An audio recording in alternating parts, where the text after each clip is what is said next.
মহান বিজয় দিবস উপলক্ষে দেশে বিভিন্ন জায়গায় বিজয় মেলার আয়োজন করা হয়েছে। আর এই বিষয়ে জানাতে বরিশাল ও লক্ষ্মীপুর থেকে যোগ দিয়েছেন আমাদের সহকর্মীরা।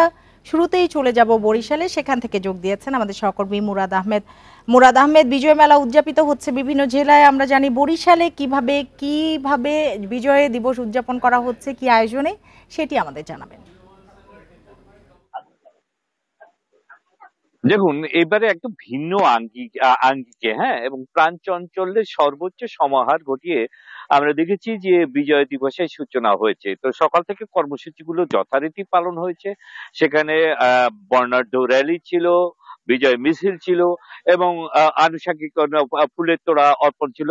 এখন যেটি হচ্ছে সেটি হচ্ছে বিজয় মেলায় প্রথমবারের মতো আমরা দেখছি যে বিজয় দিবসে বিজয় মেলার যে প্রেক্ষাপট। তো আমি এখন দাঁড়িয়ে আছি বেলস পার্ক ময়দান, যেটি সেখানে আপনি দেখুন, এখানে বিজয় মেলা জেলা প্রশাসন এর আয়োজক হিসাবে আছে এবং সেখানে আমরা ৮০টি এখানে স্টল দেখা গেছে। এই ৮০টি স্টলের মধ্যে চারুশিল্প, কারুশিল্প এবং যে স্থানীয়ভাবে উৎপাদিত যত পণ্য রয়েছে তার একটা প্রদর্শনী চলছে, বেচাকেনা চলছে। পাশাপাশি যেটি চলছে সেটি হলো যে নতুন উদ্যোক্তা যারা আছেন, পুরনো উদ্যোক্তা যারা রয়েছেন, তাদেরও একটা সমন্বয় এখানে ঘটানোর চেষ্টা হচ্ছে। এবং সকাল থেকেই আমরা দেখছি, যেহেতু একেবারে নতুন এবছরে, তো থেকে থেকে এবছর এরা আসছেন, দর্শক আসছেন ক্রেতা। তো তারা এখানে স্টলগুলোর মধ্যে খাবারের দোকান, নানা পিঠা যেটাকে বলা হয়েছে, শীতকালীন পিঠার স্টল রয়েছে এবং এখানে বুটিকের স্টল গুলো রয়েছে। নানা চারুকার্য এবং কারুকার্যের যে সমস্ত পণ্য রয়েছে তার স্টল গুলো রয়েছে। এক কথায় যেটি বলে যে বিজয় দিবস উপলক্ষে বিজয়ের যে প্রদর্শন, তা কিন্তু এখানে ভালোভাবেই চলছে এবং যে যা আবিষ্কার করেছেন, যে যা উৎপাদন করেছেন, তার কাছে আমরা জানি যে এবার ভিন্ন প্রেক্ষাপটে এবং পরিবর্তিত পটে কিন্তু বিজয় দিবস উদযাপিত হচ্ছে।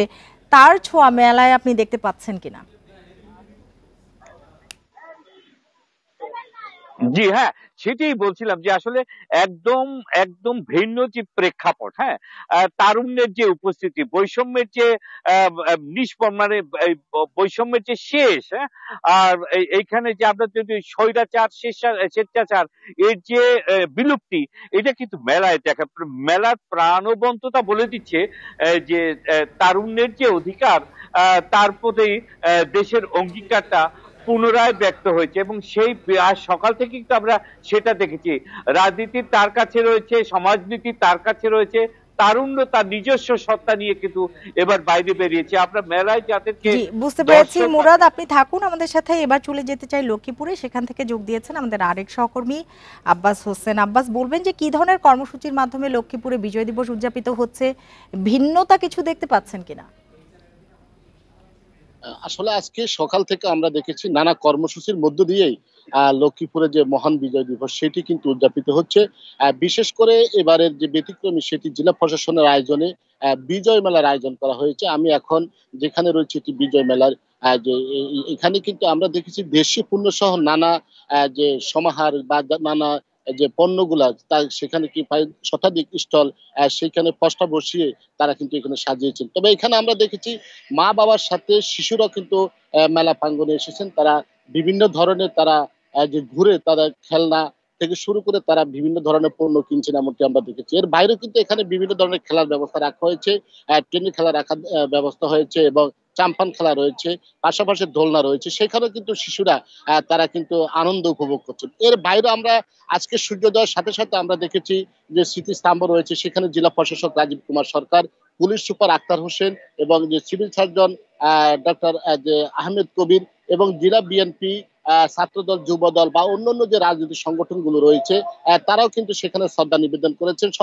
করেছেন। সাংস্কৃতিক সংগঠনগুলো রয়েছে, পেশাজীবী সংগঠনগুলো রয়েছে, জেলা মুক্তিযোদ্ধা কমান্ড কাউন্সিল রয়েছে এবং বিভিন্ন পেশাজীবী সংগঠনগুলো রয়েছে। তারাও কিন্তু শ্রদ্ধার সাথে আজকের এই দিনটি তারা স্মরণ করছেন এবং তারা স্মৃতিস্তম্ভ বা গণকবর রয়েছে সেখানে তারা ফুল দিয়ে শ্রদ্ধা নিবেদন করেছেন। এর বাইরেও আমরা দেখেছি জেলা প্রশাসক কার্যালয়, সেখানে শহীদ মুক্তিযোদ্ধা রয়েছেন বা তাদের পরিবারের সাথে জেলা প্রশাসনের যে সংবর্ধনা দেওয়া হয়েছে। এর বাইরে এখন কিন্তু আমরা যে পাশে যে জেলা স্টেডিয়াম রয়েছে সেখানে কিন্তু খেলার ব্যবস্থা করা হয়েছে জেলা প্রশাসনের পক্ষ থেকে। অর্থাৎ আমরা শুধু যে এই জেলা শহর তা না, কিন্তু প্রত্যেকটি উপজেলায় কিন্তু আমরা দেখেছি কিন্তু সুন্দরভাবে যে আজকের এই দিনটি তারা পালন করছে, যথাযোগ্য মর্যাদা তারা দিনটি পালন করছে। তবে এটি সন্ধ্যা নাগাদ এমনটি থাকবে সুন্দর পরিবেশ, এমনটি আশা করছেন এখানে জেলা প্রশাসন বা যারা আগত দর্শনার্থী রয়েছে বা সাধারণ মানুষ এমনটি মনে করছেন।